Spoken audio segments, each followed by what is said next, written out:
SSC নিয়ে কিন্তু তার বিরাট বড় স্ক্যাম কিন্তু মোটামুটি অনেকেরই কিন্তু জানা এবং তার সাথে জড়িত বিভিন্ন মানুষেরই নাম কিন্তু বারংবার উঠে আসছে। আজকের এই ভিডিওতে তোমাদেরকে আবারও একটু নতুন আপডেট দেবো। নতুন নাম এটার সাথে জড়াতে চলেছে, যেখানে শিক্ষক নিয়োগের দুর্নীতির মামলায় এবার কিন্তু একটি বড় নাম কিন্তু যুক্ত হতে চলে। তবে কার নাম, অবশ্যই পুরো ভিডিওটা দেখতে হবে।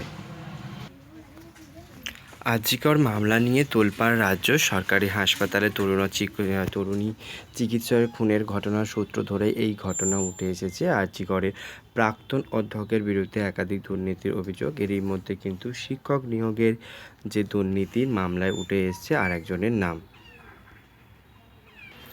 দুর্নীতি মামলায় উঠে এসছে একটি ব্যাংকের অ্যাকাউন্টের লেনদেনের হদিশ। ওই অ্যাকাউন্টে 50 লক্ষ টাকার লেনদেনের কিন্তু মন্ত্রী চন্দ্রনাথ সিনহার জিজ্ঞাসাবাদ শুরু করেছে তদন্তকারী সংস্থা ইডি। যেখানে জানা যাচ্ছে ইডির সূত্রের দাবি যে ওই টাকা উৎস জানতে চন্দ্রনাথ সিনহার জিজ্ঞাসাবাদ শুরু করেছে তদন্তকারী সংস্থা। গত মার্চ মাসের মন্ত্রীর বাড়ি থেকে প্রায় 41 লক্ষ টাকা কিন্তু এখানে হদিশ পাওয়া যায়।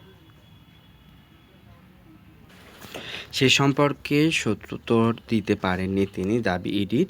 সম্প্রতি মন্ত্রীর স্ত্রী সংস্থার অংশীদারকেও জিজ্ঞাসাবাদ করে ইডির তরফ থেকে যা জানানো যাচ্ছে তা বয়ান দেবে। ইডির তলবে বুধবার তাদের দপ্তরে হাজির হন রাজ্যের ক্যাবিনেট মন্ত্রী চন্দ্রনাথ সিনহা। বুধবার সকালে তিনি পৌঁছন সল্টলেকের সিজিও কমপ্লেক্সে ইডির দপ্তরে। রাজ্যের ক্ষুদ্র ও মাঝারি শিল্পের দপ্তরের মন্ত্রী চন্দ্রনাথ সিনহা ছিলেন। এখানে আরও বলা হচ্ছে, প্রথম নিয়োগের মামলায় উঠে আসে চন্দ্রনাথ সিনহার নাম। যখন তদন্তকারীরা কুণাল ঘোষের ডায়েরিতে তার নামের উল্লেখ পান। প্রাথমিক নিয়োগ মামলার অন্যতম অভিযুক্ত তৃণমূলের বহিষ্কৃত নেতা হুগলির কুন্তল ঘোষ। তার ডায়েরিতে পাওয়া তথ্যের ভিডিওতে প্রকাশ্যে আসে নিয়োগের মামলার একাধিক আওয়াজ।